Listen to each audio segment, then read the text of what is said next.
बाती लगाई है आपने मंदिर के अंदर, तो कुछ देर बैठिए, कुछ देर स्मरण करिए। हमारे यहां तो यहां तक कहा गया है कि किसी मुर्दे को अगर जलाया भी जाता है तो कपाल क्रिया तक रुकना पड़ता है कि थोड़ा रुकिए, कोई पीछे से आकर कुछ कर ना जाए। दीप जलाएं, थोड़ी देर रुकिए। और दीप का भी नियम है महाराज, दीप का भी नियम है।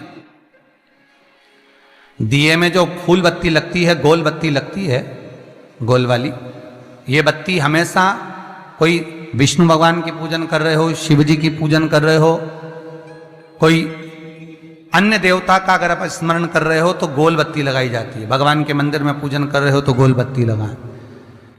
लंबी बत्ती, लंबी वाली जो बत्ती होती है, लक्ष्मी की पूजन में, देवी पूजन में, जितनी भी माताओं की आप पूजन करोगे, जितनी भी देवियों का आप स्मरण करोगे, उसमें लंबी बत्ती का प्रमाण है।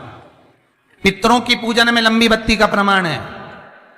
पितरों को कभी गोल बत्ती नहीं लगती। आप मटके के पास में, परिंदे के पास में, जल के पात्र के पास में कोई भी अगर दिया लगाएंगे तो वहां गोल बत्ती रखकर लगाएंगे तो घर में लक्ष्मी नहीं टिकेगी। कई लोग कहते हैं कि परिंदे के पास, मटके के पास में, पानी के स्रोत के पास में जहां जल भरते हैं, हंडा रखते हैं, टंकी रखते हैं, वहां पर मटके के पास बत्ती लगाओ, दिया लगाओ, पितर शांत रहेंगे। तो पितरों को शांत करो, मना नहीं है, पर दिया लगाने का नियम है कि पितरों को अगर आप दिया लगा रही हो मटके के पास, परिंदे के पास, या अमावस्या के दिन पितरों के लिए अगर दीप लगा रही हो तो गोल बत्ती अगर लगाओगी तो कार्य कभी सफल नहीं होगा। धन आएगा जाएगा, टिकेगा नहीं। इसलिए पितरों के लिए अगर दिया लगाना है, पूर्वजों के लिए दिया लगाना है, पितरों के लिए अगर दीप लगाना है तो लंबी बत्ती लगाइए, लंबी बत्ती।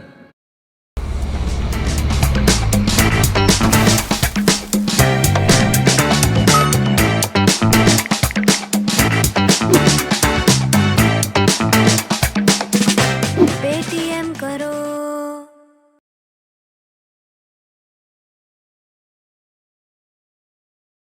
एमपी के खास शरबती गेहूं से बना 100 के ज्यादा पानी, जिससे रोटी रहे स्वादिष्ट और नरम लंबे समय तक। आशीर्वाद सेलेक्ट आटा बनाए हर दिन खास गेहूं का सरताज।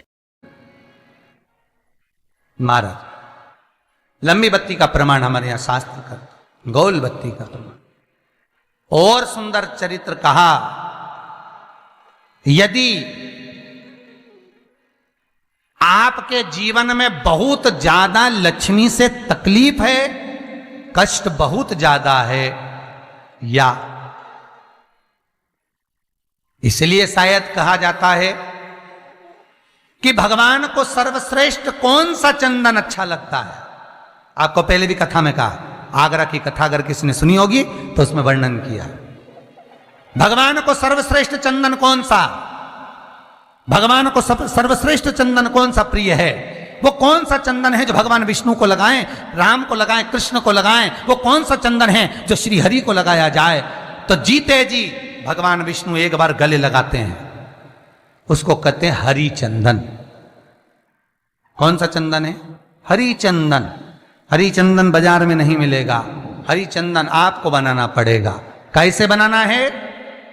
तुलसी जब सूख जाए उसकी जड़ को निकाल लिया जाए, वो जड़ को पानी में धो लिया जाए, धोने के बाद उसको सिलबट्टे पर, पत्थर पर घिसा जाए और घिसकर उसमें थोड़ा सा कुंकू, रोली डालकर तैयार कर कर जो भगवान विष्णु के मस्तक पर, कृष्ण राम के मस्तक पर लगा देते हैं और उसकी एक बिंदी अपने हृदय पे लगा लेते हैं। जीते जी भगवान एक बार उसको गले लगाते ही हैं। हरि चंदन प्रियता। जैसे शिव महापुराण में रुद्र चंदन का भाव है, शिव महापुराण में रुद्र चंदन का प्रमाण दिया जाता है। अगर आपने लिंग पुराण पढ़ी हो तो उसका 5वां स्कंद अवश्य पढ़िएगा महाराज। और शिव महापुराण अगर पढ़ रहे हो तो उसका कुमार खंड पढ़िएगा। जिसमें रुद्र चंदन का प्रमाण है। रुद्र चंदन कैसा? रुद्र चंदन का प्रमाण कैसा? तो महाराज कहा, चंदन घिसकर, पीला चंदन घिसकर उस चंदन को 3 मुखी रुद्राक्ष पर लपेट लिया जाता। 3 मुखी रुद्राक्ष पर उस चंदन को लपेटा जाता। लपेटोगे, उसके बाद उसको ऐसा गोल करोगे तो एकदम चिकना हो जाएगा, एकदम चिकना, ठीक है, एकदम चिकना हो जाए। और उस चंदन को आप शिवरात्रि के दिन, और कोई से भी महीने की शिवरात्रि, किसी भी महीने की हो, सब फलदायी होती है। अगर आप पंचांग में देखेंगे तो शिवरात्रि लिखी हुई आती है, हर महीने शिवरात्रि पड़ती है। किसी भी महीने की शिवरात्रि पर रुद्र चंदन, अर्थात जो चंदन का आपने 3 मुखी रुद्राक्ष में लेपन करा है, उसका गोला बनाया है, वो चंदन अच्छा मोटा मोटा कर लेना, अच्छा बढ़िया, ऐसा नहीं कि थोड़ा बहुत ही लगाओ, पूरा रुद्राक्ष दिखना नहीं चाहिए, पूरा लपेट कर उसको शंकर के शिवलिंग पर ले जाकर रख दीजिए। और फिर धीरे धीरे शंकर भगवान का जल अभिषेक करना प्रारंभ कर दीजिए। वो चंदन पूरा धीरे धीरे शंकर के शिवलिंग पर डलना चाहिए। शंकर के मूल मंत्र श्री शिवाय नमस्तुभ्यम का जाप करिए। यह कहलाता है रुद्र चंदन। इस चंदन के अभिषेक से महाराज जो काम नहीं होता, आप कर कर उस कार्य को प्राप्त कर सकते हो, सिद्ध कर सकते हो। रुद्र चंदन, हरि चंदन, रुद्र चंदन, ये वो चंदन है जो जीवन का सुख प्रदान करने वाले, हरि तत्व देने। मंगल है, राहु है, केतु है, दशा बेकार चल रही है, लक्ष्मी नहीं आ रही, कष्ट बहुत है, फैक्ट्रियां नहीं चल रही, कहीं मत जाओ, मेरे शिव की शरण में जाकर एक बार शिव महापुराण को पूरी सुनो। शास्त्र के हटकर कुछ नहीं बोलेंगे, जो शास्त्र सम्मत है, स्कंद पुराण में, विष्णु पुराण में, नर्मदा पुराण में, लिंग पुराण में, शिव महापुराण में, भविष्य पुराण में जितनी जितनी बातें लिखी होती है उसको छाट छाट कर लेकर आते हैं, आपको बता देते हैं कि आप ये कर लो, उससे फायदा मिल जाएगा। कोई ज्योतिषी नहीं, कोई कुछ नहीं, बस केवल भजन करो, शंकर का अनुमोदन करो और विश्वास रखो शंकर पर, तो किसी को 1 रुपया देने की जरूरत नहीं पड़ेगी। भजन करो, विश्वास शंकर पर रखना, जन्म मरण और परण वो देगा, सुख वो देगा, समृद्धि वो देगा।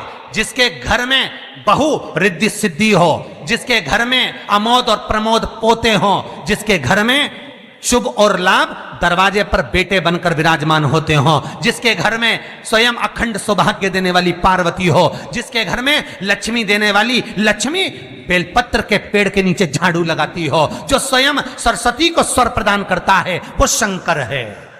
जब सब कुछ उसके पास में है, कुबेर का खजाना वो चोर को दे देता है, जब सर्वस्वता उसके पास है, तो आप इधर उधर डोलते क्यों हो?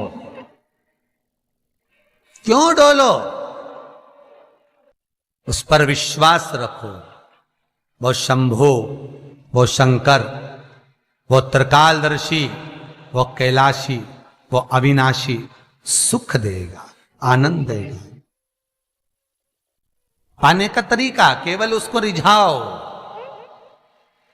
जो मंदिर आपसे दूर हो, जिस मंदिर में कोई नहीं जाता, जिस मंदिर में कोई दिया तक नहीं लगाता, उस मंदिर में तुम जाओ और उस मंदिर में एक दिन जाकर प्रकाश कर कर आना, एक बार दिया जला कर आना, मंदिर की सफाई करिए आना, शंकर जी पे जल चढ़ाकर उनको स्नान कराकर, कोई पत्ती पेड़ पौधे की पास में हो तोड़ के चढ़ाए आना। 2-4 बार कर कर देखना कितना शांति, कितना धीरज, कितना आनंद, कितनी समृद्धि, कितनी लक्ष्मी मिलती है। तुम करोगे तुम्हारा पेट भराएगा, हम करेंगे हमारा पेट भराएगा। स्वयं करिए। ओ ब्रह्मलोक के देवता ब्रह्मा हैं, बैकुंठ के देवता भगवान विष्णु हैं, और मृत्यु लोक का अगर कोई देव है तो वो महादेव है, केवल शंकर, केवल शिव, मृत्यु लोक का देव। अभी एक विचार करो, तुम्हारे घर में अगर थोड़ी सी तकलीफ आई तो सबसे पहले अमेरिका में लड़का रह रहा वो आएगा क्या? पूना में बच्चे रह रहे हैं वो आएंगे क्या? इंदौर में बेटी रह रही वो आएगी क्या? उज्जैन में कोई रह रहा है वो आएगा क्या? सबसे पहले वो आएगा जो तुम्हारे घर के पास होगा या घर के करीब में होगा, बिल्कुल लगा हुआ होगा या घर में होगा। अब आप कहां रहते हो? जितने लोग कथा सुन रहे हैं सही बताना, कहां रहते हो? पृथ्वी पर मृत्यु लोक में रहते हो। और पुकार किसको रहे हो?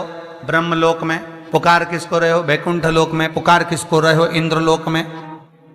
और जो घर के घर में रह रहा है, जो तुम्हारे पास में रह रहा है, जो मृत्यु लोक में रह रहा है, उसको तो बुला ही नहीं रहा। कई लोग कहते हैं मृत्यु लोक।